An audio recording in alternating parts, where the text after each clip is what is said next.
اعوذ باللہ من الشیطان اللعین الرجیم بسم اللہ الرحمن الرحیم الحمد للہ رب العالمین والصلاة والسلام التحیۃ والاکرام علی اشرف الانبیاء والمرسلین وعلی آلہ الطیبین الطاہرین المعصومین ولعنۃ اللہ علی اعدائہم اجمعین اما بعد فقد قال اللہ تبارک وتعالی یا ایہا الذین آمنوا اتقوا اللہ وَكُونُوا مَعَ الصَّادِقِينَ صلوات پڑھ سے محمد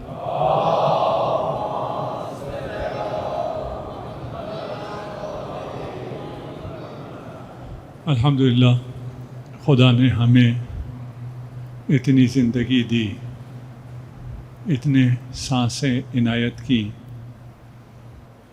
کہ یہ محرم آیا اور ہم اپنے قدموں سے چل کر اس فرش عزا پہ آئے۔ خدا ہمیں راہ حسین میں زندگی عنایت فرما اور ہمیں اسی راہ میں شہادت عنایت فرما۔ اپنی ان ساعات کی، ان لمحات کی قدر جانیے۔ معلوم نہیں ہے ہم کل کے مجلس میں ہوں گے یا نہیں ہوں گے، ہم عاشورہ تک ہوں گے یا نہیں ہوں گے۔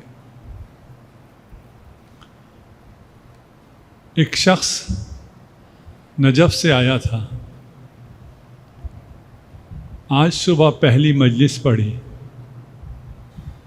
دوسری مجلس کے لیے جا رہا تھا، راستے میں اسے شہادت نصیب ہو گئی۔ خدا مولانا علامہ سفیر سجاد کے درجات کو بلند فرمائے۔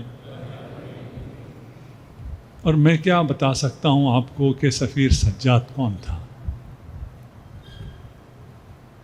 آج فضائے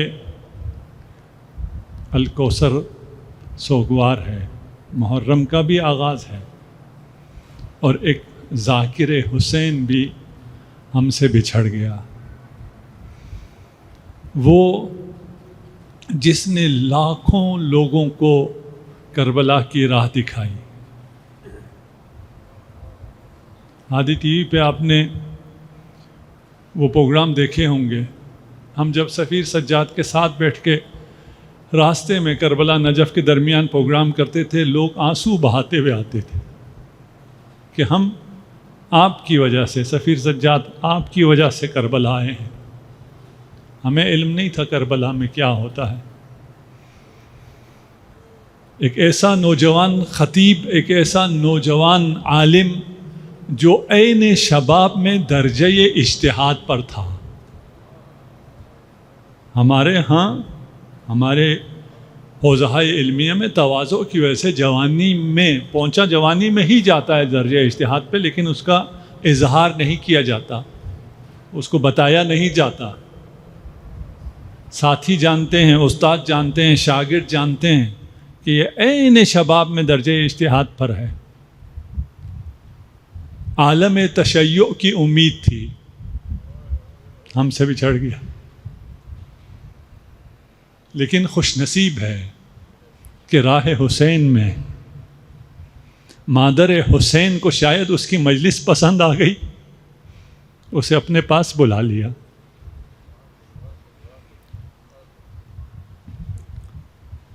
اپنی اس زندگی کی قدر کو جانیں، اپنی ہر سانس راہ حسین میں سفر کریں۔ ہم فرش عزا پہ جمع ہیں، ذکر حسین کے لیے یہاں جمع ہوئے ہیں،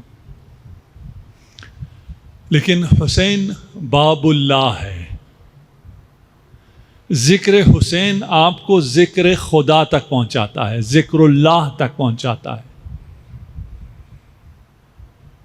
اللہ کا ذکر بچانے کے لیے حسین نے مدینہ چھوڑا ہے۔ حسین نے امامت بچانے کے لیے نہیں، اپنے آپ کو، امام کو بچانے کے لیے اقدام نہیں کیا، توحید کو بچانے کے لیے اپنا کنبل اٹھایا ہے۔ آج اس دور میں سب سے زیادہ حملات توحید پر ہو رہے ہیں. اور جوانوں سے کہوں گا کہ اگر وقت ملے تو ایک ہی موضوع ہے. میں ابھی حیدری چوک سے آ رہا ہوں, وہاں بھی میرا یہی موضوع ہے, یہاں بھی میرا یہی موضوع ہے. آپ کو حسین کے ذریعے خدا تک پہنچانا ہے. سہارا لوں گا نہج البلاغہ کا, مدد مانگوں گا مشکل کشا سے.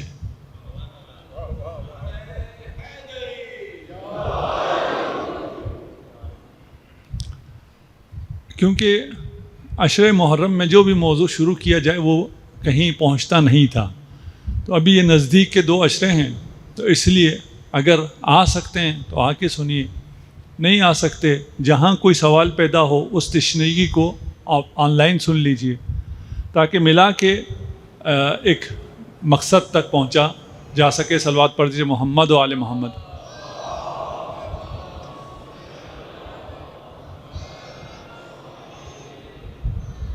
یہ دنیا موحدین کی دنیا ہے. تاریخ بشر میں موحد لوگ رہے ہیں, دیندار لوگ رہے ہیں. جب تاریخ ہی نہیں تھی, جب دنگلوں کا دور تھا, جب عصر حجر تھا, اس دور میں بھی اس کے آثار کے ماہرین بھی کہتے ہیں وہ لوگ بھی دیندار لوگ تھے, خدا پرست لوگ تھے. اب کون کسے خدا کہتا ہے, خدا تک پہنچنے میں کون صحیح ہوتا ہے, کون غلط چلا جاتا ہے, وہ الگ بحث ہے. لیکن تھے سارے خدا پرست. انسان فطری طور پر خدا پرست ہے, انسان فطری طور پر موحد ہے, انسان فطری طور پر دیندار ہے. یہ جو آج کل پروپیگنڈا ہو رہا ہے, سب بے دین ہو گئے, دین کی طرف کوئی بھی نہیں آتا, یہ غلط پروپیگنڈا ہے. یہ کیسے ہو سکتا ہے فطرت کی طرف کوئی بھی نہ آئے؟ دین فطری ہے. دین کی طرف لوگ کیوں آتے ہیں, یہ سوال غلط ہے. اس لیے کہ جس طرف سب آئے ہوں. اگر آپ سے کہیں ہم ریسرچ کرتے ہیں انسان کھانا کیوں کھاتا ہے, بھائی فطری ہے, کھانا کیوں کھاتا ہے, اس پہ کوئی ریسرچ کی ضرورت نہیں ہے. اگر کوئی کھانا نہ کھانے والے انسان ہوتے, کچھ کھانے والے ہوتے, تو آپ کہہ سکتے تھے یہ کھانا کھانے والے کیوں کھانا کھاتے ہیں. جب سب دیندار ہیں, تاریخ بشریت میں کوئی بے دین نہیں ہے, کوئی ملحد نہیں ہے, کوئی دہری نہیں ہے, کوئی ایتھسٹ نہیں ہے, تو یہ سوال ہی غلط ہے کہ انسان دیندار کیوں ہوتا ہے. مشکل تو نہیں ہو رہی جی؟ آپ جتنی خاموشی سے سنیں گے میں اتنا اچھا بولوں گا. مجھے خاموشی سے کوئی مشکل نہیں ہے, مجھے آسانی بھی ہے. یہ سوال غلط ہے, اس کے باوجود سوال اٹھا ہے. اگر آپ کے ذہنوں میں بھی سوال ہے, جو جواب دیے گئے ہیں وہ غلط جوابات ہیں, ان سب پہ بحث ہو سکتی ہے, لیکن میں کوئی اکیڈمک بحث نہیں کرنا چاہ رہا یہاں پہ. یہ بات مسلمات میں سے ہے کہ دین خدا پرستی ہر دور میں ہر جگہ کے انسان میں رہی ہے. آپ افریقہ کا انسان نکالیں, وہ ایشیا کا انسان نکالیں, وہ جنگلوں کا انسان نکالیں, وہ عصر حجر کا انسان نکالیں, وہ اس ماڈرن دور کا انسان نکالیں, ہر زمانے کا ہر انسان خدا پرست رہا ہے. اور آج بھی صرف ایک حکومت ہے جہاں آفیشیلی, وہاں وہ ایتھسٹ حکومت. پوری دنیا میں صرف ایک حکومت ہے, باقی سیکولر ہیں لیکن ایتھسٹ نہیں ہیں, دیندار ہیں. امریکہ دیندار ہے, ان کے ڈالر پہ آپ نے دیکھا ہوا کیا لکھا ہوا ہے, ان کا ڈالر ہی دینداری کا ڈالر ہے. مادیت کا سب سے زیادہ یہ ڈالر ہے نا, مادیت کا سب سے زیادہ, کیپٹلزم کا سب سے بڑا نمود ڈالر ہے, اسی کے اوپر توحید لکھا ہوا ہے. ابھی یہ بادشاہ نیا بنا انگلینڈ کا, کس نے اسے بادشاہ بنایا؟ چرچ نے. ساری تقریبات کیا ہو رہی تھی؟ مذہبی تقریبات ہو رہی تھی. ہر جگہ دین ہے, سب دیندار ہیں. اس کے ہوتے ہوئے ابھی یہ یلغار کہاں سے آ گئی, یہ ایتھزم کہاں سے آ گئی, اور پھر اس ایتھزم میں ایک نیو ایتھزم آ گئی. یہ کہاں سے آئی, کیوں آئی؟ سوال پیدا ہوتا ہے یا نہیں ہوتا؟ جی یہ سوال سمجھیں گے. اور میرا خطاب زیادہ جوانوں سے ہے. الحمدللہ سب جوان بیٹھے ہیں, کچھ بزرگ ہیں ان کے دل جوان ہیں.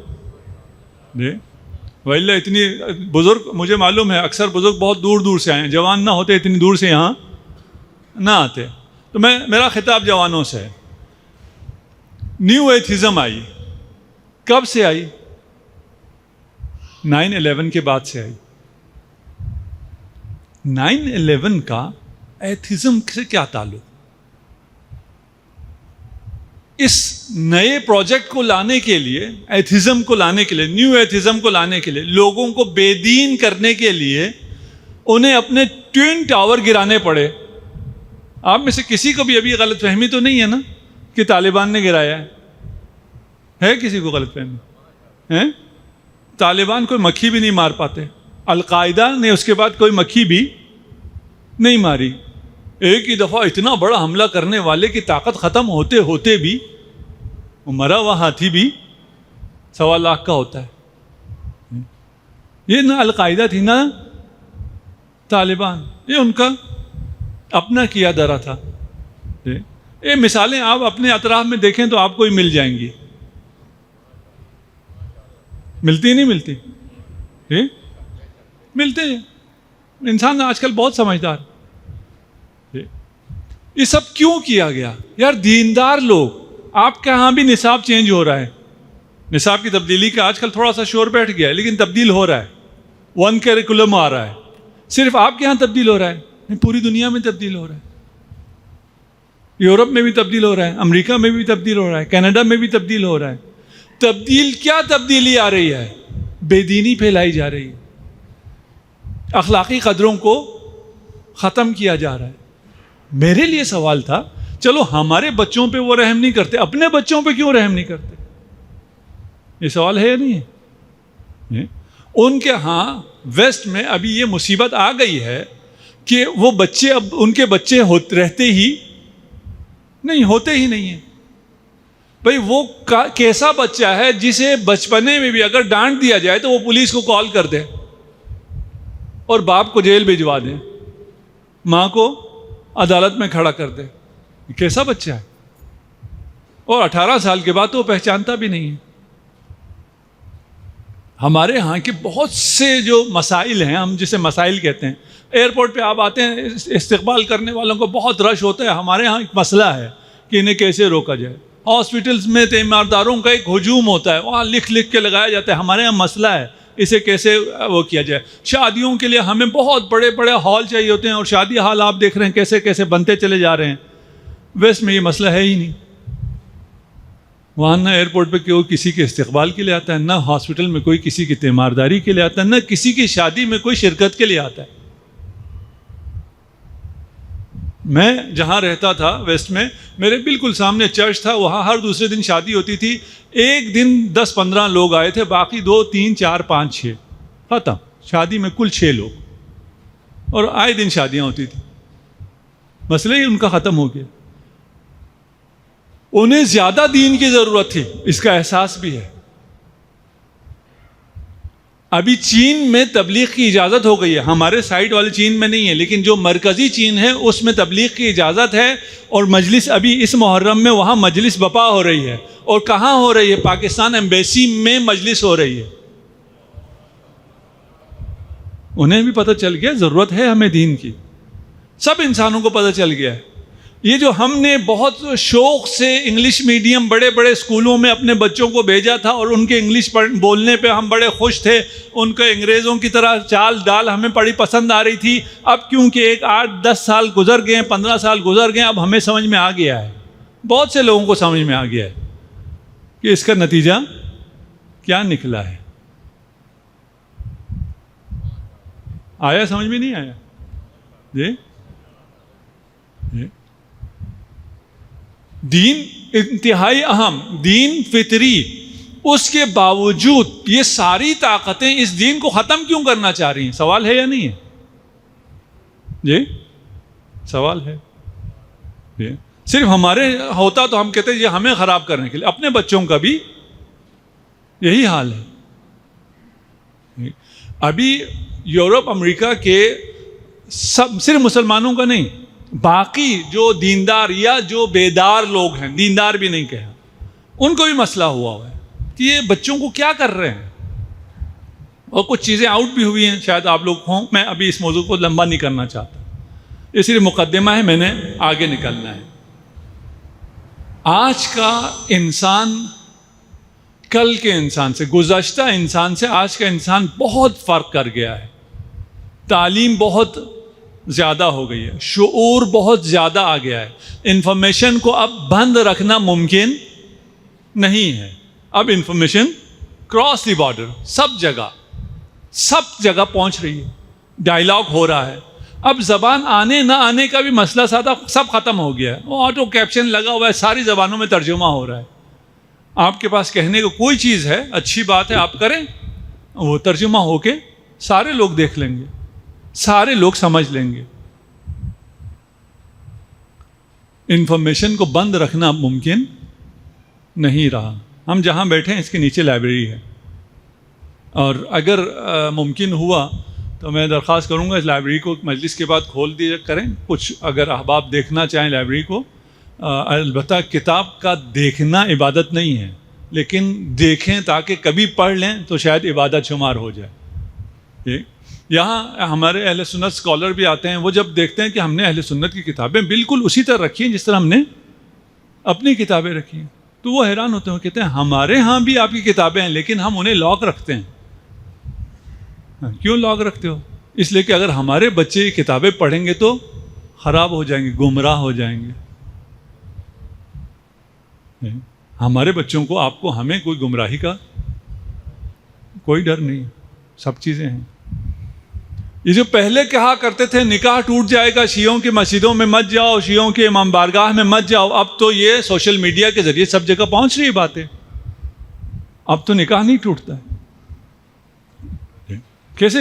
اب آج کل کا جوان یہ باتیں سننے کے لیے تیار نہیں ہے. آج کل کا جوان بیدار ہو گیا ہے، آج کل کا جوان تعلیم یافتہ ہو گیا ہے، آج کل کا جوان روشن فکر ہو گیا ہے. اب وہ کوشچن کرتا ہے. ہم لوگ کوشچن نہیں کر سکتے تھے، ہماری جنریشن اپنے بزرگوں سے کوشچن نہیں کر سکتی تھی. بلکہ میں مذاق بھی کرتا ہوں، میں کہتا ہوں ہم بد نصیب جنریشن ہیں جنہوں نے اپنے بزرگوں سے بھی ڈانٹ کھائی، اپنے بچوں سے بھی ڈانٹ کھاتے ہیں. ہمارے بچے ایسے ذریع ہو گئے ہیں، اب ہمیں ڈانٹتے ہیں، ہمیں سکھاتے ہیں یوں کرو، یوں نہ کرو، کیوں یوں بابا یوں کیوں کیا. اب کوشچن کرے گا آپ کا بچہ، آپ جتنا مرضی روکنا چاہیں نہیں رکتا. ریزننگ کرے گا، سوال اٹھائے گا، تعقل کرے گا، تفکر کرے گا. اس کا نتیجہ کیا ہے؟ وہ خدا، وہ ادیان جو انحرافات پر، خرافات پر مبتنی تھے، اب ان کے فالوور باقی نہیں رہیں گے. یہ چند دنوں کی بات ہے. اب ان خرافی ادیان پہ باقی رہنا ممکن نہیں ہے. دین فطری ہے، خرافی دین جب سمجھ میں آ گیا تو بچہ اس پہ باقی نہیں رہے گا. کیا نتیجہ نکلے گا؟ جی جی ساری دنیا علی والے ہو جائیں گے.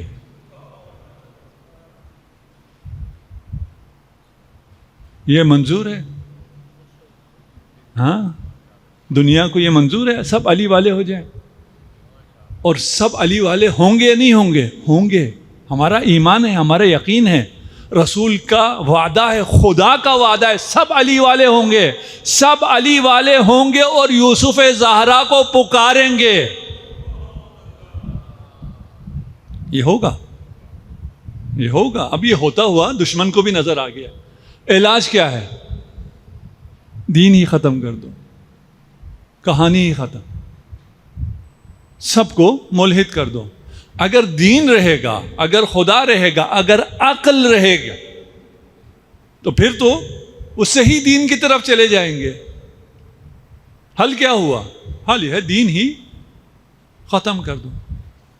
یہ تمام دیندار حکومتیں وہ بھی دین ختم کرنے پر آمادہ ہو گئی.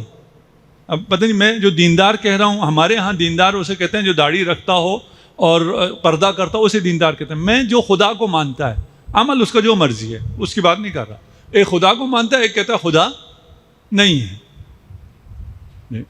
وہ چاہتے ہیں ساری دنیا کوئی اخلاقیات باقی نہ رہے. اگر اخلاقیات باقی رہے اور مجسمہ اخلاق اور اس کے گھرانے کو دیکھیں اور اس کے گرویدہ نہ ہوں، ممکن ہی نہیں. فَإِنَّ النَّاسَ لَوْ عَلِمُوا مَحَاسِنَ كَلَامِنَا لَاتَّبَعُونَا. امام رضا کا دعویٰ ہے یہ کہ لوگوں تک ہمارے کلام کی خوبیاں پہنچاؤ تو دیکھو خود بخود وہ ہماری اتباع کریں گے. اگر قیم اخلاقی باقی رہے، اگر ایتھیکل ویلیوز باقی رہیں، تو پھر وہ جو چوٹی پر ہے، جو انک لعلی خلق عظیم ہے، وہ سب کو نظر آ جائے گا. اب چھپنے سے چھپایا نہیں جا سکتا. کتنے ایتھسٹ ہیں دنیا میں؟ 7%. کتنے دیندار ہیں؟ 93%. تو 7% تو کچھ بھی نہیں ہوئے. اس 7% میں سے آدھے چین میں ہیں، وہ بھی ابھی کنورٹ ہو رہے ہیں، وہ بھی ریلیجیس ہو رہے ہیں. آدھے چین میں، تو باقی نکالیں تو 3% رہ گئے. تو 3% سے تو ڈرنے کی بات نہیں ہے. کوئی خوف زدہ ہونے والی بات نہیں ہے. جیسے آپ نے بات شروع کی، آپ شاید مجھ سے کہیں جیسے آپ نے شروع کیا، ہمیں تو لگا 50% تو ہو گئے، باقی 50% کو بچانے کی بات کر رہے ہیں. یہ تو 3% ہیں. 3% لیکن کم نہیں ہے. ہو سکتا ہے 3% کم نہ ہو؟ نہیں ہو سکتا. یہودی کتنے ہیں جی؟ 0.2%. کم ہے؟ کم نہیں ہے. اسلام آباد پنڈی کی آبادی سے ان کی آبادی کم ہے، لیکن پوری دنیا پہ تسلط ان کا ہے. ٹیکنالوجی ان کی ہے، علم ان کا ہے، میڈیا ان کا ہے، دولت ان کا ہے، کاروبار ان کا ہے، اقتدار ان کا ہے. کم ہیں لیکن طاقت میں ہیں. اسی طرح یہ ایتھسٹ بھی ہیں 3%، لیکن سوشل میڈیا ان کا ہے، میڈیا ان کا ہے، اخبار ان کا ہے، بولنے والے ان کے ہیں، بکنے والے سالے قلم ان کے ہیں. اس لیے خطرناک ہے. اب اس کا مقابلہ کون کرے گا؟ کون بچائے گا؟ کون صحیح خدا پیش کرے گا؟ اگر صحیح خدا کو پیش کرو گے، صحیح توحید پیش کرو گے تو لوگ موحد رہیں گے. وَإِلَّا وہ لوگ ابھی یہیں آئے تھے، ویٹیکن سے آئے تھے ایک پوپ وہاں کے. ان سے میں نے کہا یار اب تو کچھ کرنا پڑے گا. اب وہ جو خدا جو تم کہتے تھے کہ وہ 3 بھی ہے اور 1 بھی ہے، یہ آج کل کا بچہ ایک ہوتا ہے، 3 ہوتے ہیں. 3 1 نہیں ہوتے، 1 3 نہیں ہوتے. یہ تو 2 2 4 کی طرح ہے. پہلے لوگوں نے مان لیا، اب تو نہیں مانتے. خدا باپ ہے، بیٹا ہے، یہ اب کوئی لوگ ان کو نہیں مانیں گے. تو ہمیں کوئی فکر نہیں ہوتی.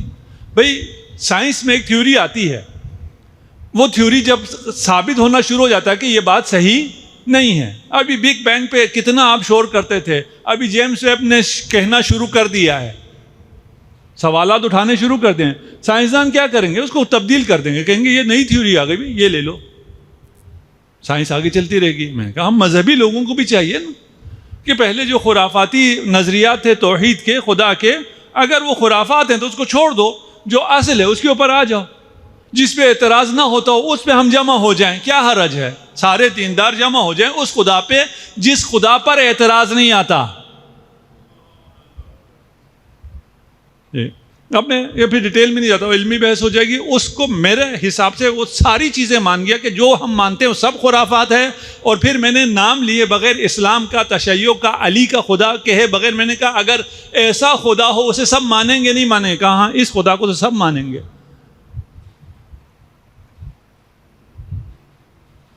آپ صرف اور صرف علی کے ذریعے خدا تک پہنچ سکتے ہیں. جس دن آپ نے در علی کو چھوڑا، جس دن مسلمانوں نے در اہل بیت کو چھوڑا، اسی دن وہ گمراہ ہو گئے ہیں۔ وہ جو عقیدہ توحید ہے، اس عقیدہ توحید کا دفاع ممکن ہے؟ اللہ اکبر، اللہ بڑا ہے، اللہ عرش پر بیٹھا ہوا ہے، آسمان سے ایسے اترتا ہے جیسے میں اترتا ہوں۔ اگر وہ آسمان پہ ہے تو زمین پہ تو خدا نہیں ہے نا، ایسے خدا کو مانو گے؟ جو محدود ہے، جو کسی عرش پر ہے، عرش جتنا بھی بڑا کیوں نہ بنا لیا خدا نے، خدا تو اس سے بڑا ہے، پھر کیسے عرش پر ہے؟ کہتے ہیں جی وہ چاروں طرف سے لٹک رہا ہے، نعوذ باللہ۔ ایسے خدا مانا جائے گا؟ یہ یہود کا خدا جو یعقوب کے ساتھ کشتی کرتا ہے، جیت نہیں سکتا، آخر میں صبح کے نزدیک کوئی فراڈ کر کے جیت جاتا ہے، اس خدا کو مانیں گے؟ آج کا جوان مانے گا؟ نہیں مانے گا۔ پہلے لوگوں نے مانا ہے، اسی پہ توحید چلتا رہا ہے، اب نہیں مانیں گے۔ اب اس حملے کا جواب کون دے گا؟ اب توحید کو کون بچائے گا؟ یہی فرش اعضا، یہی منبر حسین، یہی نہج البلاغہ۔ آج بھی توحید کو آپ کی ذمہ داری ہے۔ آج میدان کربلا کے 72 آپ ہیں، آج آپ کے کندھوں پر یہ ذمہ داری ہے، توحید کو بچانا ہے، اور کوئی نہیں بچا سکتا، ممکن ہی نہیں ہے۔ اچھا، اگر مشکل نہ ہوا تو تھوڑا سا یہ ابحاث ممبر سے ہوتی نہیں ہے، اور اس میں پھر ہم انشاءاللہ کوشش کریں گے آسان بھی کریں، اور میں بچوں کو کم دیکھ رہا ہوں، بچے زیادہ آئیں گے تو میں بچوں کے لیے بھی کچھ حصہ پیش کروں گا، اور بچوں کو آگے بھی بھیج دیا کریں، کل سے یا آج سے بچے آگے بیٹھیں، ان کے مطابق گفتگو ہونا زیادہ بہتر ہے، وہ بڑوں کو بھی زیادہ سمجھ میں آتی ہے اگر بچوں کو دیکھ کے۔ میں جیسے لوگ میرے سامنے ہوں گے، جیسے آپ کے چہرے کے تاثرات ہوں گے، اتنا ہی میں ساتھ گفتگو کو بلند کروں گا۔ صلوات پڑھ دیجیے محمد والے محمد۔ آنے کس کے پاس؟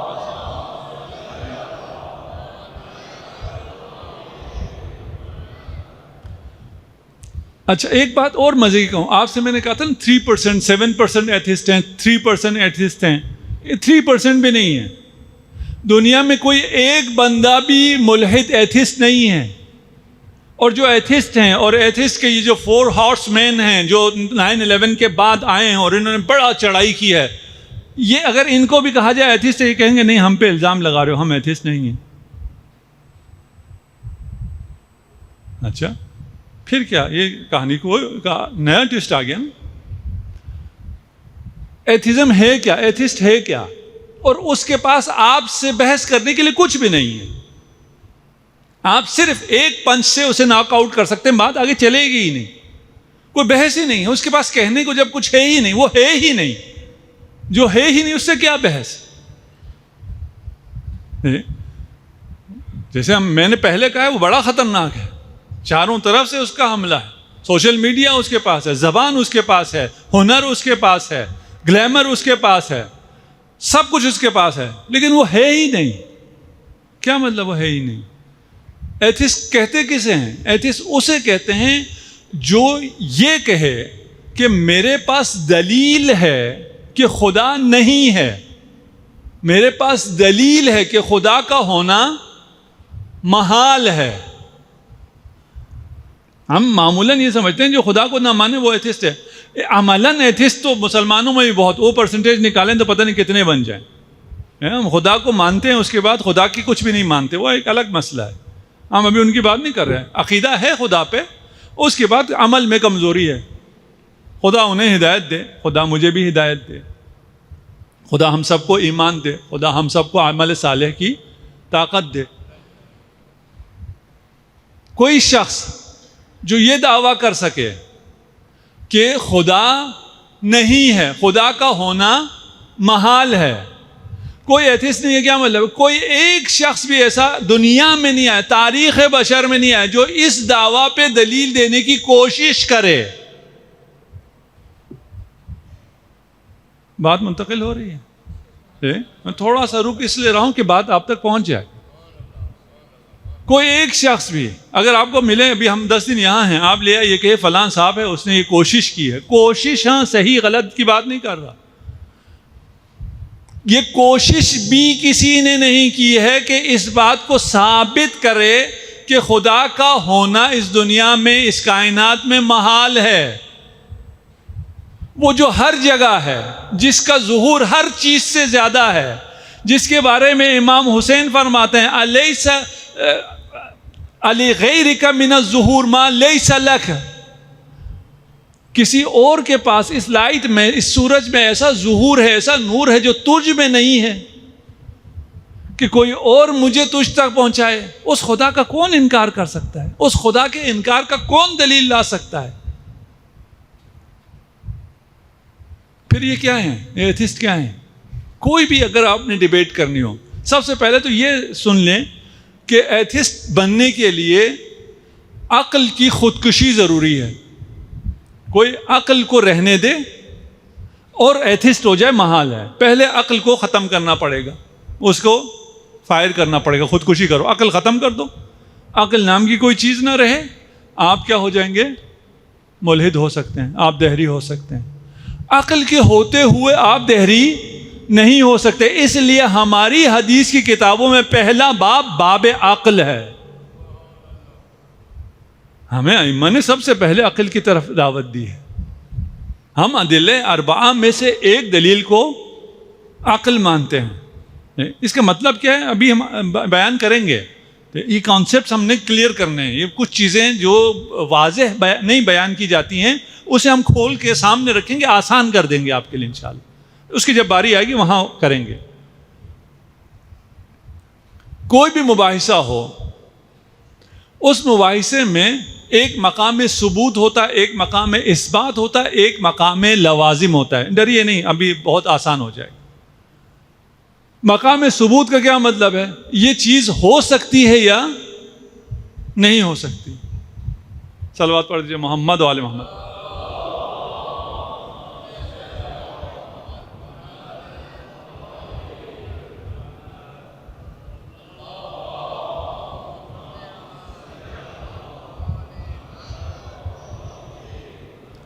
بھائی سب سے پہلے بحث ہوگی کہ جو ہم بحث کر رہے ہیں وہ ہو بھی سکتا ہے یا نہیں ہو سکتا؟ ہو سکتا ہے محال ہو سکتا ہے ہو۔ پہلے اس کی باری آئے گی۔ ابھی بہت سے کیسز چل رہے ہیں نا، آپ پہلے سب سے پہلے کورٹ کیا کرتی ہے؟ یہ قابل سماعت ہے یا نہیں ہے، پہلے یہ دیکھتی ہے۔ اسے دیکھے بغیر دلیل دینا شروع کرتے ہیں لائرز؟ نہیں، وہ کہتے ہیں پہلے ہم دیکھیں گے قابل سماعت ہے یا نہیں ہے۔ ہر کیس کو سب سے پہلے دیکھنا ہوتا ہے، مقام ثبوت ہوتا ہے۔ مقام ثبوت حل ہونے کے بعد مقام اثبات آتا ہے۔ مثال سے شریک باری سمجھتے ہیں، اللہ کا شریک، اللہ کا شریک ہے یا نہیں ہے؟ ہم کوئی دلائل دے کے بحث کرتے ہیں؟ نہیں، ہم پہلے مقام ثبوت میں ختم کر دیتے ہیں۔ ہم کہتے ہیں شریک باری محال ہے، ہو سکتا ہی نہیں ہے۔ ہم آپ کو یہ ثابت کر دیں گے کہ اللہ کا شریک نہیں ہو سکتا۔ جب یہ ثابت ہوگی آگے بحث چلے گی، ہے یعنی کہ دلائل دینے کی ضرورت پیش آئے گی؟ نہیں، یہ قیس قابل سماعت نہیں ہے۔ سیاسی وجوہات ہو جائیں تو پھر قابل سماعت ہے، لیکن پہلے تو ہم دیکھیں گے نا، مقام ثبوت کو دیکھیں گے۔ اس کے بعد مقام اثبات آئے گا۔ آپ پتہ نہیں، اکثر آپ میں سے کچھ جوانوں کو شاید ہوا ہو، واسطہ پڑا ہو دہریوں سے، کچھ کو شاید آئندہ پڑے۔ میں آپ کو ویکسین کر رہا ہوں، آپ کو یہ وائرس نہیں لگے گا، اتنا سمپل ہے۔ وہ آپ سے کہتا ہے کہ آپ کیونکہ خدا کو مانتے ہو اس لیے آپ دلیل دو کہ خدا ہے۔ بھائی میں دلیل دوں کہ خدا ہے، یہ مقام اثبات ہے۔ اس سے پہلے ایک مقام ہے کہ خدا ہو سکتا ہے یا نہیں ہو سکتا۔ تم کہتے ہو کہ نہیں ہو سکتا، تم ثابت کرو کہ خدا نہیں ہو سکتا، تم دلیل دو۔ بات پہنچ رہی ہے انشاءاللہ جی؟ یہ دلیل دہری کو دینی ہے، ایتھسٹ کو دینی ہے، اسے یہ دلیل دینی ہے کہ خدا نہیں ہو سکتا۔ اگر تم نے ثابت کر دیا تو بات ہی ختم ہو گئی، ہم نہیں مانیں گے خدا کو۔ جو خدا ہو سکتا ہی نہیں ہے اسے کون مانے گا؟ اس کے ہونے پہ ہم کیوں دلیل دیں؟ ہم کیوں کہیں برہان نظم ہے ہمارے پاس فائن ٹیوننگ آرگومنٹ ہے، فلان ہے، باقی سب ہے؟ ہم کچھ بھی نہیں کہیں گے بھائی، ہم مان جائیں گے، آپ ثابت تو کرو۔ کبھی بھی کوئی بھی دہری یہاں نہیں آئے گا، وہ کس پہ آتا ہے؟ وہ نہ مقام ثبوت پہ آتا ہے، نہ مقام اثبات پہ آتا ہے، وہ لوازم پہ آتا ہے۔ لوازم کا کیا مطلب؟ یعنی اگر آپ دیندار ہیں تو اس کا لازمہ یہ ہے، اگر اے سی چل رہا ہے اس کا لازمہ کیا ہے کہ یہ مکان ٹھنڈا ہو جائے گا۔ وہ آپ کو کیا کہتا ہے؟ یہ مسلمان اتنے خراب کیوں ہیں، یہ دنیا میں طوفان کیوں ہے، زلزلہ کیوں ہے، اتنے لوگ مرتے کیوں ہیں، اتنے دہشت گرد کیوں ہیں، یہ فلان مولوی نے فلان جگہ یہ کیوں کر دیا، یہ اس قسم کی باتیں کر۔ ایک آیا تھا میرے پاس بھی، میرے تاریخ میں ایک ہی ایتھسٹ آیا ہے، اگر کوئی ہوں آئیں، ان کو مسئلہ یہی ہے، وہ یہ سمجھتے ہیں کہ مولوی ڈانٹیں گے، اور اس کو بہت تعجب ہوا کہ یار تو مجھ سے بھی بڑا ایتھسٹ ہے، میں تیرے پاس آیا ہوں، تو نہ فقط ناراض نہیں ہو رہا۔ وہ کہہ رہا تھا اس مولوی نے وہ کر دیا، اس نے کہا، میں کہا چھوڑو یار مولوی، تو خدا کو نہیں مانتا، مولوی پہ کدھر آ گیا؟ مولوی جو مرضی کرے، ابھی تو ہم بحث کرتے ہیں نا خدا ہے یا نہیں، وہ پھر مولوی پہ آ جاتا تھا، پھر اسلام پہ آ جاتا، پھر مسلمانوں۔ چھوڑو یار، نہ اسلام ہے، نہ مسلمان ہے، نہ قرآن ہے، نہ رسول ہے، تمہاری بات تو خدا پہ، ہم خدا پہ بات کرتے ہیں نا کہ خدا ہے یا نہیں ہے، تم ثابت کر دو نا کہ خدا نہیں، ہم سب کچھ مان جائیں گے، نیچے کا آنے کی ضرورت ہی کوئی نہیں، ان میں الجھنے کی ضرورت ہی نہیں ہے۔ آپ نے اگر ابھی دیکھے ہو، میں نے تھوڑے بہت اس لیے دیکھے کہ آپ لوگ کیا دیکھتے ہیں، یہ بہت سے لوگ جو جواب دے رہے ہوتے ہیں وہ اس میں پھنس جاتے ہیں، یہی کھیل جو جہاں وہ الجھاتے ہیں وہیں الجھتے ہیں، یہاں الجھنا ہی نہیں ہے بھائی، مان لو، سب کچھ مان لو۔ اگر خدا ایسا ہے اور یہ سارے اشرار بھی ہیں، اتنے معصوم بچے مر گئے، اتنے قتل ہو گئے، فلان ہو گئے، یہ عادل خدا نہیں ہے، چلو جی عادل نہیں ہے یا نہیں ہے؟ پہلے یہ تو کہو، ہوگا تو عادل ہوگا یا غیر عادل ہوگا نا بھائی، سب سے پہلے تو خدا کا نہ ہونا ثابت کرو نا۔ تم یہ جو ساری باتیں کر رہے ہو یہ ہونے کے بعد کی باتیں ہیں، یا تو مان لو ہے، پھر ہم نیچے بات کرتے ہیں۔ آپ کو کوئی بھی ایتھسٹ نہیں ملے گا، کسی ایتھسٹ کو آپ اس پوائنٹ پہ اگر پکڑیں تو وہ کہاں سلپ کر کے آ جائے گا کہ میں ایگنوسٹک ہوں، ایگنوسٹک، لا ادری، عربی والے کہتے ہیں لا ادری، اردو میں مجھے نہیں، لا ادری، مجھے نہیں پتا اردو والے کیا کہتے ہیں، وہ کہتے ہیں میں ایتھسٹ ہوں ہی نہیں، کیونکہ وہ اس جگہ سے فرار کرتا ہے۔ اسی لیے میں نے کہا آپ کو ایتھسٹ نہیں ملے گا، ویسی دعویٰ کرنے والے ملیں گے، بیٹھ کے بات کریں تو وہ فوراً فرار کر کے یہاں آ جاتے ہیں، میں ایگنوسٹک ہوں، میں تو ایتھسٹ نہیں ہوں۔ رچرڈ ڈاکنز نے بھی ایک مباحثے میں کہا ہے میں تو ایتھسٹ نہیں ہوں، میں تو ایگنوسٹک ہوں، اس سے بڑا تو کوئی نہیں ہے ایتھسٹ آج کل۔ یہ ایگنوسٹک کیا ہوتا ہے؟ ایگنوسٹک یہ کہتا ہے کہ مجھے پتہ نہیں ہے کہ خدا ہے یا نہیں، میں شک میں ہوں۔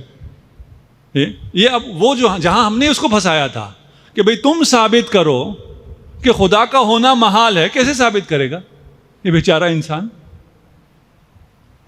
یہ خدا نظر نہیں آتا اس لیے نہیں، یہ تو پرانی بات ہو گئی نا، آج کل تو یہ بات نہیں چلتی۔ آج کل یہ بات چل سکتی ہے کہ خدا کیونکہ نظر نہیں آتا اس لیے نہیں ہے؟ آج کل تو بچے کو پتا ہے کہ اس دنیا میں تو نظر ہی کچھ نہیں آتا۔ اس دنیا میں کیا نظر آتا ہے آپ کو؟ آپ کو کچھ نظر نہیں آتا۔ اس دنیا کی سب سے بڑی چیز ڈارک انرجی، ڈارک میٹر، سب سے زیادہ ڈارک میٹر ہے دنیا میں، نظر آتا ہے؟ نظر نہیں آتا۔ بھائی جو ڈارک میٹر نظر ہی نہیں آتا اس کو کیوں مانتے ہو؟ چلو آپ کے یار اسپیس میں نہ لے کے جاؤ، دنیا میں رہو، اس میں یہاں بھی آپ کو جو اصل چیز ہے وہ تو نظر آتی ہی نہیں ہے۔ آج کل سب سے زیادہ کس کا؟ الیکٹرانکس کا چل رہا ہے نا۔ الیکٹران نظر آیا آج تک کسی کو؟ الیکٹران نظر آ سکتا ہی نہیں ہے، پھر نظر کیا آتا ہے بھائی؟ جس نے اس دنیا کو تھامے رکھا ہوا ہے، جس کی گریوٹی نے اس پوری کائنات کو تھام کے رکھا ہوا ہے، وہ بھی نظر نہیں آتا، اور جس نے اس دنیا میں ہلچل مچائی ہوئی ہے وہ الیکٹران بھی نظر نہیں آتا ہے۔ میں اس میں تفصیل میں نہیں جاؤں گا، یہ آپ تھوڑا سا سرچ کریں گے تو ثابت ہو جائے گا، یہ اشارے کافی ہیں۔ الیکٹران اتنا چھوٹا ہے کہ آج تک کسی نے الیکٹران دیکھا ہی نہیں ہے، مائکروسکوپ سے بھی نہیں دیکھا جا سکتا۔ پھر اس کے ہونے کا کیسے پتہ چلتا ہے؟ اس کے آثار سے پتہ چلتا ہے۔ اتنا چھوٹا سب پارٹیکل ہے کہ وہ خود نظر نہیں آ سکتا، مائکروسکوپ سے بھی نظر نہیں آ سکتا، پھر اس کے ہونے کا کیسے پتہ چلتا ہے؟ اس کے آثار سے پتہ چلتا ہے، الیکٹران کے آثار سے۔ تم الیکٹران کے ہونے پر یقین رکھتے ہو، اللہ کے آثار تجھے نظر نہیں آتے۔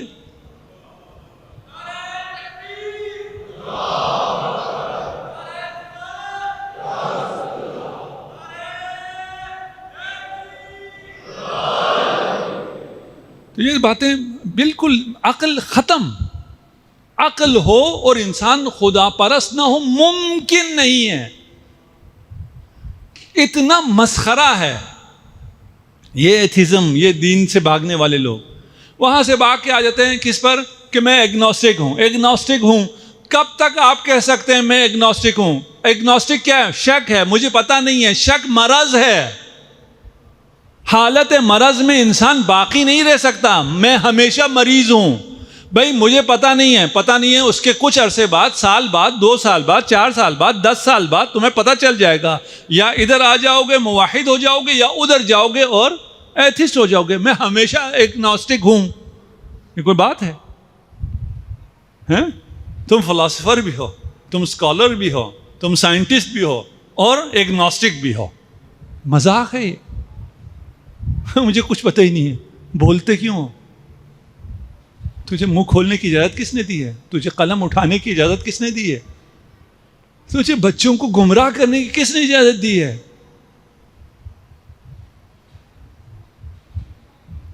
میں ایگنوسٹک ہوں۔ تیسری قسم بھی ہے ڈیزم کی۔ یہ کون ہے؟ عربی والے سے ربوبی کہتے ہیں۔ جب یہاں سے بھی سلپ کر جائیں تو کہتے ہیں ہم ربوبی ہیں۔ ربوبی کیا مطلب؟ کہتا ہے خدا تو ہے، یہ تو نہیں ہو سکتا کہ خدا نہ ہو۔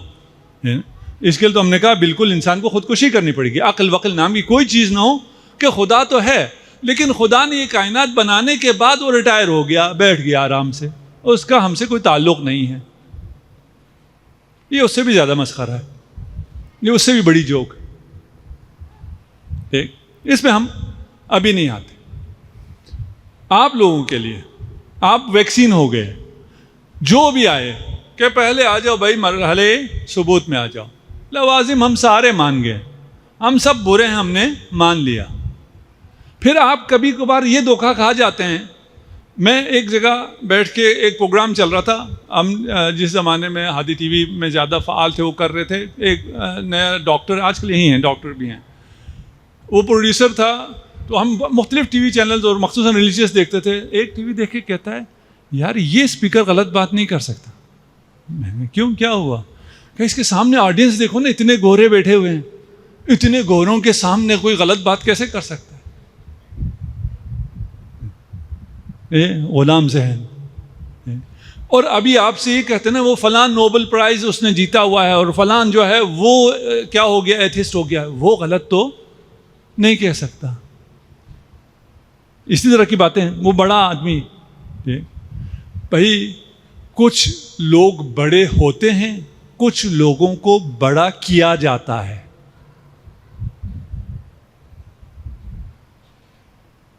آج کل کے حالات اگر آپ کے پیش نظر ہوں تو آپ کو پتہ چل جائے گا، کچھ کو بڑا کیا جاتا ہے تاکہ ان سے کوئی کام لیا جائے، اور کچھ لوگ بڑے ہوتے ہیں۔ اگر آپ چلیں کہیں بڑے بھی ہیں، ان سے بڑے اگر میں موحد دکھا دوں، جتنے نوبل پرائز انعام یافتہ ہیں، ایوارڈ لیے ہوئے لوگ ہیں، ان کی غالب اکثریت 99% موحد ہیں، 1% صرف ایتھسٹ ہیں۔ پھر انسانوں میں ارسطو سے بڑا کوئی ہے؟ غیر معصوم۔ ارسطو بہت بڑا دماغ ہے، اور اس دور میں اتنا بڑا دماغ انسان تعجب کرتا ہے۔ وہ موحد تھا۔ نیوٹن موحد، بہت مثالیں بہت زیادہ ہیں۔ اگر ہوا میں شاید ایک مجلس اسے پڑھ دوں اور آپ کو بتا دوں کہ کتنے بڑے بڑے لوگ ایتھسٹ تھے، چھوڑ کر مومن ہو گئے، موحد ہو گئے، خدا پہ ایمان لے آئے۔ لیکن یہ میڈیا پہ نہیں آتی۔ میڈیا پہ کیا آتا ہے؟ ادھر قتل ہو گیا، ادھر فلان ہو گیا۔ ہمارے پاکستان میڈیا پہ یہی چیزیں آتی ہیں نا، کسی نے اچھا کام کیا میڈیا پہ آتا ہے؟ نہیں آتا۔ جتنے موحد، جتنے ایتھسٹ ہیں، ان میں کوئی بڑا نہیں ہے۔ عقل سائٹ پہ رکھ کے عقل کے ساتھ کیسے ہو سکتا ہے کسی کے پاس عقل ہو؟ میں مثلا آپ کو ایک مثال دوں، میں کہوں جی میرے یہاں کچن میں چیزیں پڑی ہوئی تھیں، ایک دھماکہ ہو گیا، دھماکے کے بعد بریانی تیار ہو گئی، آپ واپس جاتے ہوئے وہ بریانی نوش فرماتے جائیے گا، کہیں گے یار یہ بریانی جو ہے دھماکے سے تیار نہیں ہو سکتی۔ اچھا میں کچھ الیکٹرانکس پڑے ہوئے تھے، وہ دھماکہ ہوا، کل سیلاب آیا، انہوں نے سب کو ملا دیا اور ایک بہت اچھا سا کمپیوٹر بن گیا۔ نہیں بھائی کمپیوٹر ایسے نہیں بنتا۔ اچھا میں نے کچھ سیاہی خریدی تھی، میں کتاب پرنٹ کرانا تھا، وہ کوئی جانور آیا اس نے گرایا اور وہ سیاہی ایسے ہو گئی کہ وہ شیکسپیئر کا ناول بن گیا۔ بھائی نہیں ہو سکتا، یہ چیزیں کوئی چیزیں، کمپیوٹر کوئی چیز ہے اس دنیا کے مقابلے، اس کائنات کے مقابلے میں۔ کائنات میں اگر مجھے موقع ملا میں دکھاؤں گا آپ کو، اور آپ مجھ سے زیادہ جانتے ہیں، میں کیا دکھاؤں گا آپ کو، اور دیکھیں خدا کی قدرت کو دیکھیں، آفاق اور انفس میں خدا کی قدرت کو، خدا کی آیات کو دیکھیں۔ آج جو آپ آیات الہی کو دیکھ سکتے کوئی نہیں دیکھ سکتا، اس لیے تو یہ پریشان ہیں کہ یہ ان آیات کو دیکھ کے یہ سب موحد ہو جائیں گے، ہم کیا کریں گے؟ یہ سب اللہ والے ہو جائیں گے، یہ سب علی والے ہو جائیں گے۔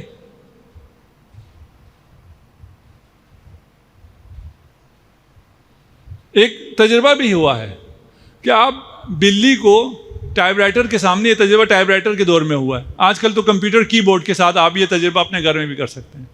کسی بلی کو کسی ٹائپ رائٹر کے سامنے قید کر دیں اور اس کے سامنے شیکسپیئر کا ناول رکھیں اور کہیں یہ اس کو جو چھیڑے گی، جب اس کمرے میں رہے گی تو اس کو جو ٹائپ کرے گی تو اس سے شیکسپیئر کا ناول بن جائے گا۔ کتنے فیصد چانس ہے؟ جی 6 بلیوں کو 1 مہینے تک یہ ایکسپیریمنٹ ہوا ہے، 6 بلیوں کو مختلف جگہ پہ بند کیا، کی بورڈ وہاں رکھا اور وہ آتے جاتے کی بورڈ سے بلیاں کھیلتی بھی ہیں۔ انہوں نے 6 مہینے میں 50 صفحات جو لکھے، ان میں سے ایک کلمہ بھی قابل فہم نہیں تھا، کوئی ایک کلمہ بھی وہ نہیں لکھ سکے۔ شیکسپیئر کا ناول لکھنا تو دور کی بات۔ یعنی ان بلیوں کو، ساری دنیا کی ساری بلیوں کو اگر آپ کہیں جمع کر کے الگ الگ کمپیوٹر دے کے رکھ دیں اور وہ صبح ازل سے شام ابد تک بھی بیٹھ کے ٹائپ کرتے رہیں، ایک صفحہ صحیح نہیں لکھ سکتے، اتفاقاً ایک صفحہ نہیں بن سکتا۔ اور اس صفحہ کائنات کو کس نے مطالعہ کیا ہے؟ آپ جانتے ہیں، لیکن میں بھی آپ کو کھول کے کچھ صفحات دکھاؤں گا، جھلکیاں دکھاؤں گا، صرف میرا ویسی شعبہ بھی نہیں ہے، سائنس میرا شعبہ نہیں ہے۔ آپ لوگوں کا جن کا شعبہ ہے وہ پڑھیں، یہ بڑی عبادت ہے، تقرب اللہ سائنس کے ذریعے۔ ابھی جو جیمز ویب نے جو انفارمیشن آپ کو دے رہا ہے، سیل کے اندر کی جو چیزیں ہیں، آپ کو جو کوانٹم فزکس انفارمیشن دے رہا ہے، توحید دے رہا ہے، آپ کو اسٹرنگ تھیوری جو توحید دے رہی ہے، یہ سب توحید دے رہے ہیں۔ پریشان تو ہونا ہے انہیں۔ کمال کیا کیا انہوں نے؟ یہ نیو ایتھزم کیا ہے؟ یہ نیو ایتھزم سائنس کے ذریعے، سائنس کا عقیدے سے کوئی ربط نہیں ہے۔ پہلے جو ایتھزم تھا وہ فلاسفیکل ایتھزم تھا، سائنٹیفک نہیں تھا۔ سائنٹیفک سے مراد یہ پریکٹیکل سائنس کی بات کر رہے ہیں۔ فلاسفرز ایتھزم کو پھیلایا کرتے تھے، فیلڈ ہی ان کا ہے، خدا ہے یا نہیں یہ فلسفے کا موضوع ہے، وجود ہے یا نہیں یہ فلسفے کا موضوع ہے، سائنس کا موضوع ہی نہیں ہے۔ ابھی کیا کرتے ہیں؟ سائنس کی ترقی کو لا کے کہتے ہیں کہ یہ دیکھیں جی اب خدا نہیں ہے، اب خدا کی ضرورت ہی نہیں ہے، خدا گیپس کا خدا تھا۔ جب آپ کو معلوم نہیں تھا کہ بارش کیسے آتی ہے تو آپ کہتے تھے خدا بارش برساتا ہے، اب تو پتہ چل گیا نا بارش کیسے ہوتی۔ زلزلہ پتہ نہیں تھا کیسے آتا، آپ کہتے تھے خدا، اب تو ضرورت نہیں ہے۔ آج کے جوان اور خصوصاً مکتب اہل بیت، علی کو ماننے والا، علی کے چاہنے والے جوان پر واجب ہے کہ وہ دفاع توحید کے لیے کھڑا ہو۔ صرف آپ کر سکتے ہیں اور کوئی کر نہیں سکتا۔ باقی آپ سے گیلا کریں گے، واللہ گیلا کریں گے، تمہیں پتا تھا یا تم پتا کر سکتے تھے؟ ہم نے تو کبھی سنا بھی نہیں تھا کہ توحید صرف در علی سے ملتی ہے، ہم نے نہیں سنا تھا۔ ہم تو یہی سمجھے تھے اس در سے ملے گی، اس بڑے سے ملے گی، اس پیر سے ملے گی، اس بابے سے ملے گی۔ وہ اللہ آپ کو پتہ ہے اور آپ پتہ کر سکتے ہیں. نہج البلاغہ کا پہلا خطبہ میں نے رمضان میں کچھ یہاں پیش کیا، ابھی کچھ میں حیدری چوک پہ پیش کروں گا، یہاں پیش نہیں کروں گا اس کا اگلا حصہ. جب ہمارے ایک سائنٹسٹ نے کسی انگریز سائنٹسٹ کو دیا اور وہ خود پاکستان آئے، واپس گئے تو اس نے کہا کہ یہ علی کون ہے؟ یہ اس کائنات کو خلق ہوتے ہوئے دیکھ رہا تھا، اس نے رپورٹ کیا ہے کہ یہ کائنات کیسے بنی ہے.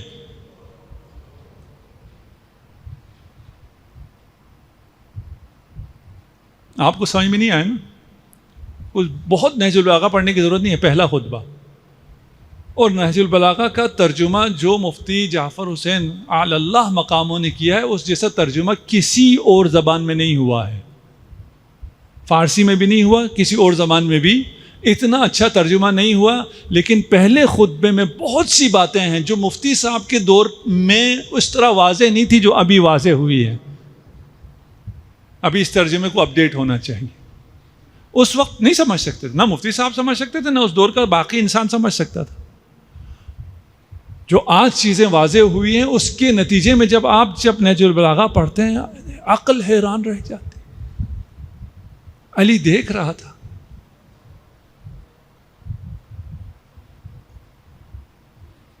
علی کی آنکھوں کے سامنے یہ کائنات بنی. یہ ہمارا ایمان بھی ہے، اور آپ کا ایمان الگ ہے. ہمارا ایمان جن احادیث پر مبتنی ہے. یہ جو باقی لوگ ہیں جو علم جانتے ہیں، سائنس جانتے ہیں، اگر آپ سائنس کا آپ کو صحیح علم ہو اور آپ پھر نہج البلاغہ پڑھیں، آپ کا ایمان فرق کر جائے گا. یقیناً آپ الگ نیکسٹ لیول کے موحد ہو جائیں گے. آپ کی علی سے محبت بھی بہت بڑھ جائے گی. یہ محبت اور ہے، وہ محبت اور ہے. خدا را سائنس پڑھے، علم حاصل کریں، علم حاصل کریں، علم حاصل کریں. اور کوئی علم دنیاوی علم اور دینی علم الگ الگ نہیں ہے. یہ سب جمال خدا کا مطالعہ ہے. قرآن ہو بھی تو جمال و آیات الہی کا مطالعہ ہے. آفاق میں چلے جائیں وہ بھی آیات الہی کا مطالعہ ہے. اور اگر انفس میں جائیں تو وہ بھی آیات الہی کا مطالعہ ہے. انشاءاللہ ہم اس موضوع کو جو آگے 8 راتیں رہ گئی ہمارے پاس، اس میں ہم لے کے چلیں گے انشاءاللہ. اور ہمیں امید ہے کہ آپ ہمارا ساتھ دیں گے. صلوات پڑھ دیجیے محمد و آل محمد.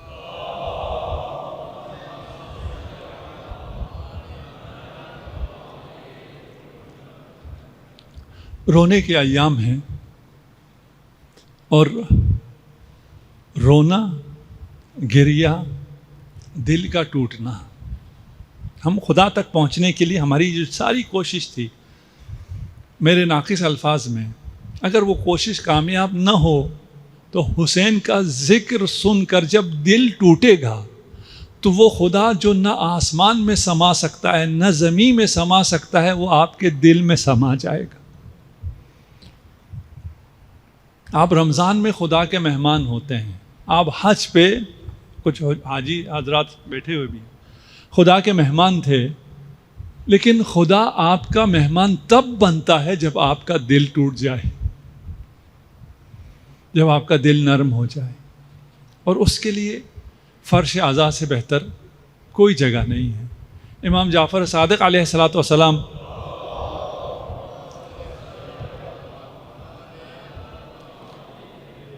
ارشاد فرماتے ہیں، من بکا و ابکا عشرہ فلہ ولہم الجنہ. جو خود روئے اور 10 لوگوں کو رلائے، اس کے لیے اور ان 10 لوگوں پر جنت واجب ہے.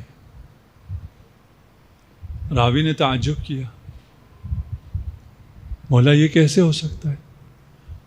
فرمایا من بکا و ابکا 9 وجب لہ ولہم الجنہ.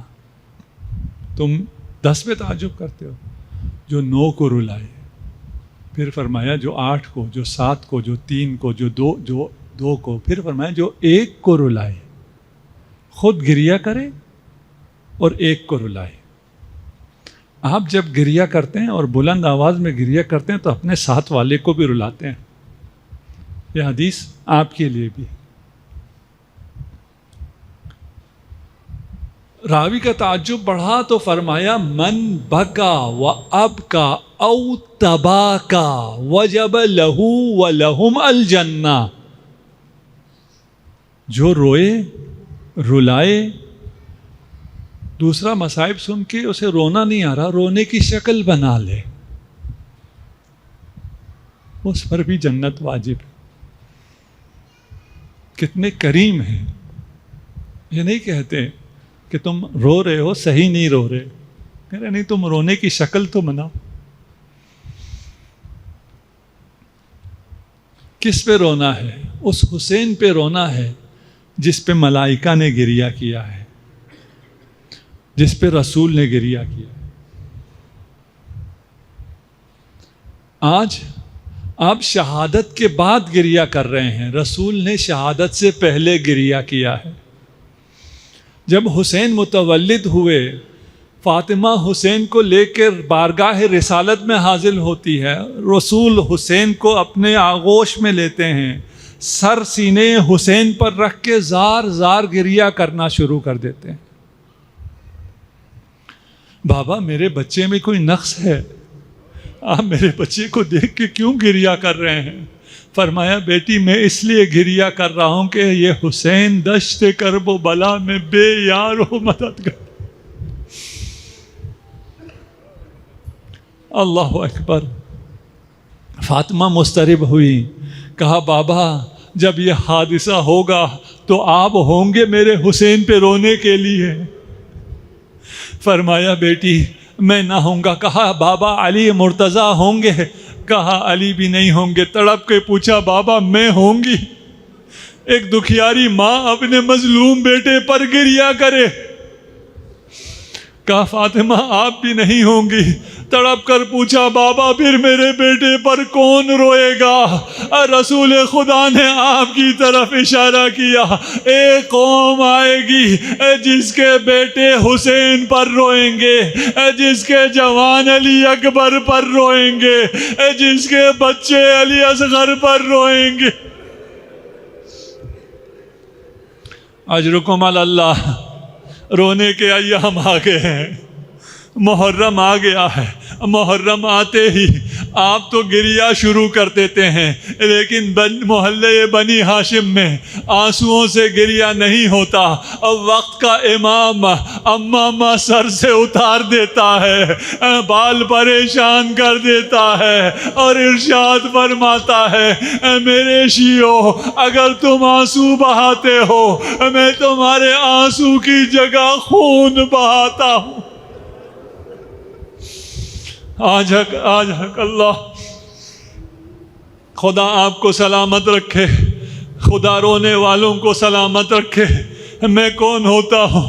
رونے والوں کو دعا دینے والا. زمانے کا امام فرماتا ہے سلام اللہ علی الباکین. حسین پر رونے والوں تم پر خدا کا سلام. اجرکم علی اللہ.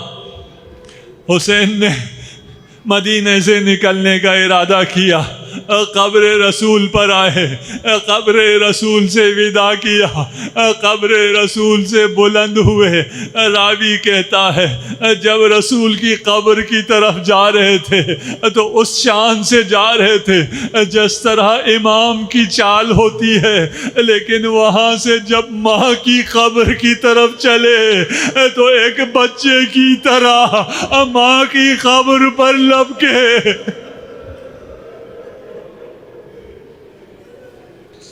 مظلومہ ماں کو سلام دیا، مظلومہ ماں کو، شہیدہ ماں کو بتایا آپ کا بیٹا اب مدینہ نہیں رہ سکتا، اب اس قبر کو چھوڑ کر جا رہا ہوں جس قبر کا نشان میرے علاوہ کسی کو پتہ نہیں. اجرکم علی اللہ۔ ایک دفعہ قبر میں حرکت آئی، ماں تڑپ گئی، ماں نے کہا ہوگا بیٹا چلو کربلا چلتے ہیں، میں بھی ساتھ چلوں گی، جب تو گھوڑے سے گرے گا میں اپنے ہاتھ بڑھا دوں گی، جب گردن پر کون خنجر چلے گا۔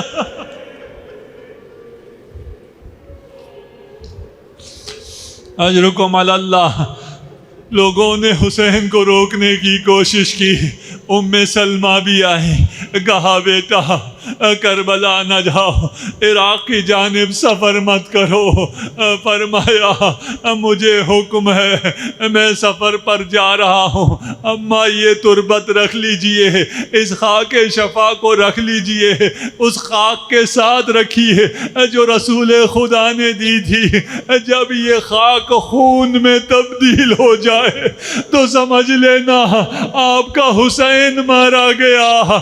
کتنی بڑی آزمائش ہے ایک ماں کے لیے، ہر روز دعا کرتی ہے، دعا کے بعد خاک شفا کو دیکھتی ہے، سجدے میں گرتی ہے، خدا میرے حسین کی حفاظت فرما۔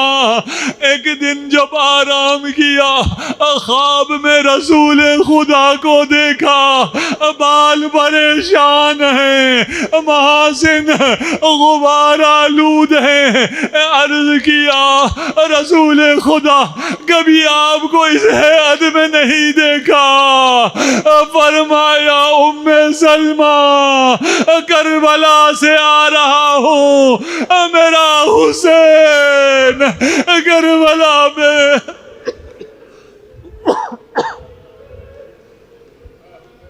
اجرکم علی اللہ۔ ام سلمہ بیدار ہوئی، دوڑ کر خاک کی طرف دیکھا، خاک خون میں تبدیل ہو گئی تھی۔ مدینہ کے گلیوں میں آئی، نوحہ کرنا شروع کیا، مسلمانوں حسین شہید ہو گیا۔ سيعلم الذين ظلموا أي منقلب ينقلبون انا للہ و انا الیہ راجعون۔